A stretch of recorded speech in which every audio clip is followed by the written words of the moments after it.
Ladies and gentlemen, I hope you are doing well wherever you are. I'm in Nairobi, and Nairobi is good, although cold and rainy, but all is well.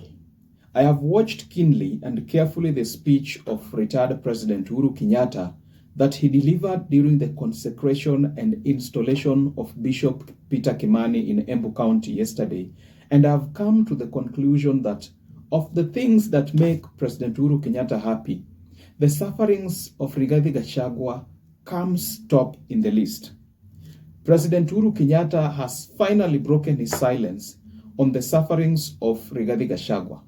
I want you to watch this video so that we can put our today's discussion into its real context. But before that, please take a second or two to hit the like and subscribe button so that YouTube can recommend this video to as many people as is possible.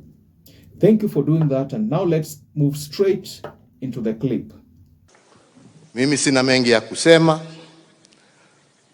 Najua mimi sasa siku hizi mimi sina mastori mingi. Mimi naangalianga tu TV.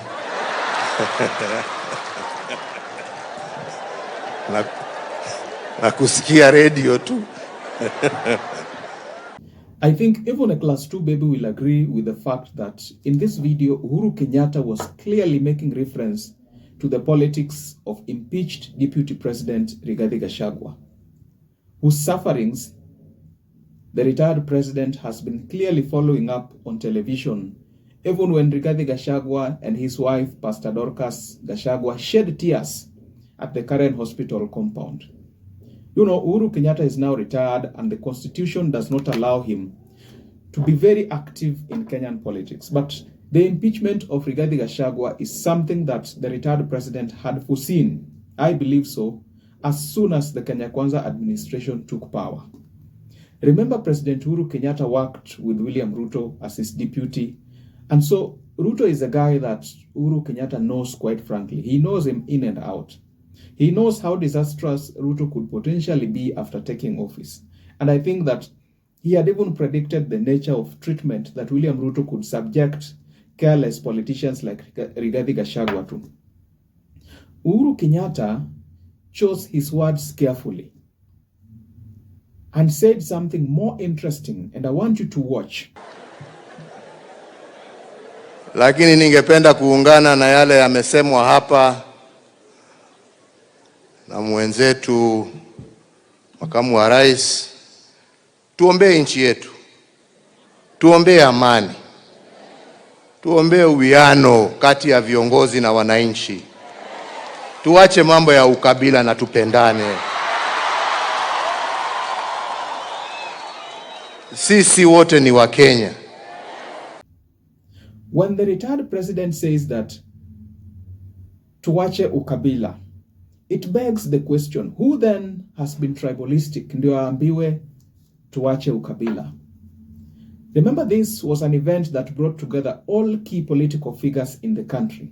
And this included the sitting president, William Ruto, the deputy president, the impeached president, deputy president Rigathi Gachagua, and key Mount Kenya governors and politicians.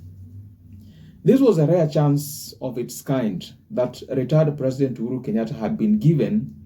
And out of the many topics that a retired head of state can choose to discuss, Uhuru Kenyatta decided to talk about tribalism, because this has been one of the biggest elephants within the Kenya Kwanza living room, and the retired president knows it. So who among these guys was Uhuru Kenyatta telling awache ukabila? As far as I'm concerned, it can't be William Ruto or Kithure Kindiki.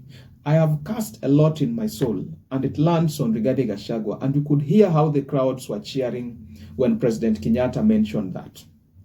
Rigathi Gachagua is the same guy who has been preaching the politics of the so-called tusiguze usiguze mlima, mara mulima niwachie, and other short narratives that eventually led to his impeachment. President Uhuru Kenyatta is now happy that he is retired and that he can now watch the sufferings of his enemies from the comfort of his retirement home. Rigathi Gachagua, I think, is one of the greatest enemies of President Uhuru Kenyatta. Remember, it is Rigathi who at one point had planned to disrupt the meetings of President Uhuru Kenyatta in the mountain. And at that time, Rigathi had never imagined that one day William Ruto, whom he had fought for, would desert him in favor of Professor Kithure Kindiki. The fact that we are all Kenyans by birth or by registration is clearly embedded in the Constitution. And so when someone in the caliber of a retired president stands up to remind the nation that we are all Kenyans, sisi wote ni wa Kenya, quote unquote, we know that was a missile manufactured, launched, and delivered straight to the target. And the target in this case was former Deputy President Rigathi Gachagua.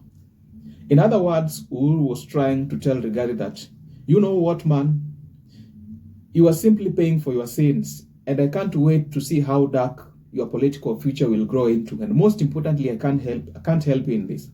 So, ladies and gentlemen, this is just but my opinion. Do let me know what your opinions are in the comment section below.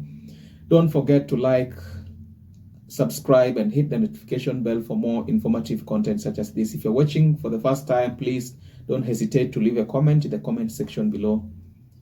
Cheers.